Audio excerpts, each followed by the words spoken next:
আমাদের রাজনৈতিক দলের আমরা সবাই জানি আওয়ামী লীগের কিছু নেতা ছিল যারা হচ্ছে যে অনেক দুর্নীতি এবং অনেক হচ্ছে অত্যাচার করেছেন আমাদের বাংলাদেশের সাধারণ জনগণের উপর। ইভেন যখন 5ই আগস্টের পর সব নেতারা মানে এক কথায় পলায় গেছে বাংলাদেশে, কোথায় বিদেশে। তো এরপরে তারা চলে গেল, তাদের কিছু বলে না, ওই ছানাপোনা রেখে গেছে, লাইক ওয়াইফ থাকে। এখন তাদের এই যে এই অর্থ দুর্নীতি করে যে অর্থগুলো হচ্ছে যে তারা জমা করছে, এইগুলোর বড়াইয়ে তো মনে করেন কিছু কিছু ওয়াইফের বড়াইয়ে তো আমরা টিকতেই পারছি না। ইভেন আমাকে একজন এই রিসেন্ট 3-4 দিন আগে হুমকি দিয়ে সে বিদেশ চলে গেছে, লাইক হচ্ছে তার হাজব্যান্ডের কাছে। ইভেন বলছে তার হাজব্যান্ড আসলে দেখে নিবে, সব প্রুফ আছে। আমি অ্যাকচুয়ালি লিগেল ওয়েতে যাব, আমি ডিসিশন নিচ্ছি লিগেল ওয়েতে যাব, কারণ হচ্ছে আওয়ামী লীগ চলে গেছে বাট তাদের সম্পদের পাওয়ার দিয়ে এখনও তাদের কিসের এত ব্যাকআপ, কিসের এত পাওয়ার, যার জন্য হচ্ছে যে আমরা বাসা থেকে বের হতে ভয় পাচ্ছি। লিটলি আমি হচ্ছে ইটালি থাকি, ওইখানে সিটিজেনশিপ আমার বেবিও ওখানে হয়েছে। আমি আসছি অলমোস্ট 3 or 4 মান্থ। তো এর মধ্যে হচ্ছে যে এত কাহিনী ঘটতেছে, লাইক আমরা বের হতেই ভয় পাচ্ছি, বিভিন্ন রকম হুমকি পাচ্ছি, টাকা পয়সার অহংকারের জন্য মনে করেন তাদের পাশ দিয়ে ঘেঁষা যাচ্ছে না, এরকম অবস্থা। কি হুমকি দেবেন, কেন দেয়? দিচ্ছে মানে কিছু থেকে থাকে না, লাইক আমরা যেহেতু হচ্ছে অনলাইন প্ল্যাটফর্মে কাজ করি, তো অনেক সময় এরকম হয় কিছু নির্বিষ হয় বা তাদের থেকে কেউ একটু উপরে যাবে, বা মেয়েদের মধ্যে আমাদের যা হয় আপনারা তো জানেন, একটু কম বেশ হলে তাকে নিচু করার জন্য অ্যাকচুয়ালি যা করা হয়, তখন তাদের ওই যে আওয়ামী লীগের আত্মসাৎ করা টাকা পয়সা, সেগুলার পাওয়ার, সেগুলার অহংকার, এগুলাই তো দেখায়। এগুলার জন্যই মানে দেখে নিব, আমার জামাই আসুক, তারপর হচ্ছে টাকার ওজন করে তোকে কিনে নেব। লাইক এটা হচ্ছে আমাকে 4-5 জনের সামনে বলা হয়েছে, 4-5 জন এটা সাক্ষী আছে। ইভেন যে 4-5 জন এটা সাক্ষী আছে তারাও অনলাইন প্ল্যাটফর্মে মানে বহু পরিচিত মুখ। তো এটা নিয়ে আমি লিগেল অ্যাকশন তো অবশ্যই যাব। তার হাজব্যান্ডের পাওয়ার দিয়ে সে আমাকে কিনে নিচ্ছে, বাংলাদেশে আমাকে টিকতে দিবে না, তারপরে মেরে ফেলবে, এটা সেটা মানে বিভিন্ন রকম, যখন যেভাবে পারে ছোটো করা। এখন আপনি কি চান?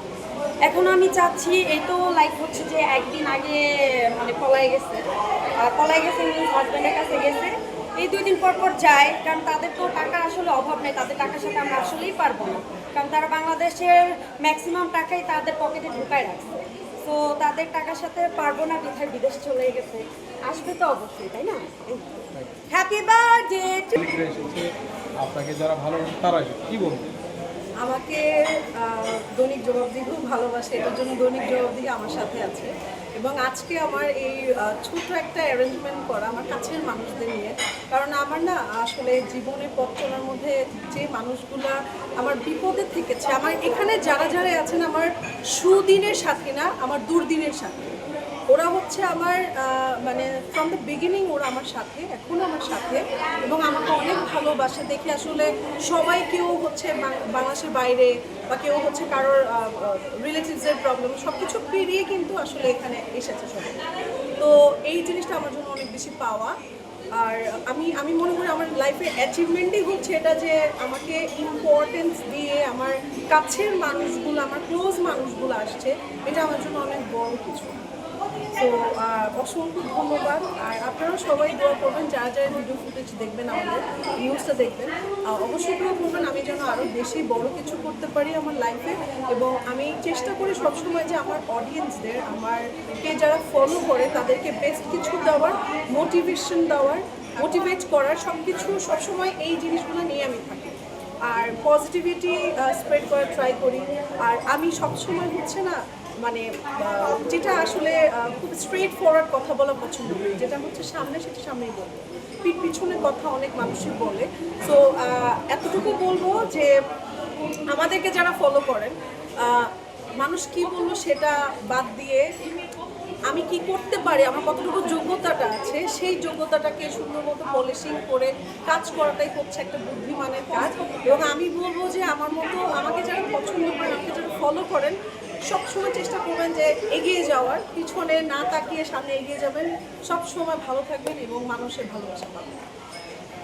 এই যে আপনার যারা কলিগ সহকর্মী সবাই আপনার শোনা, আপনার শোনা, এটা এই ভালোবাসাটা কীভাবে?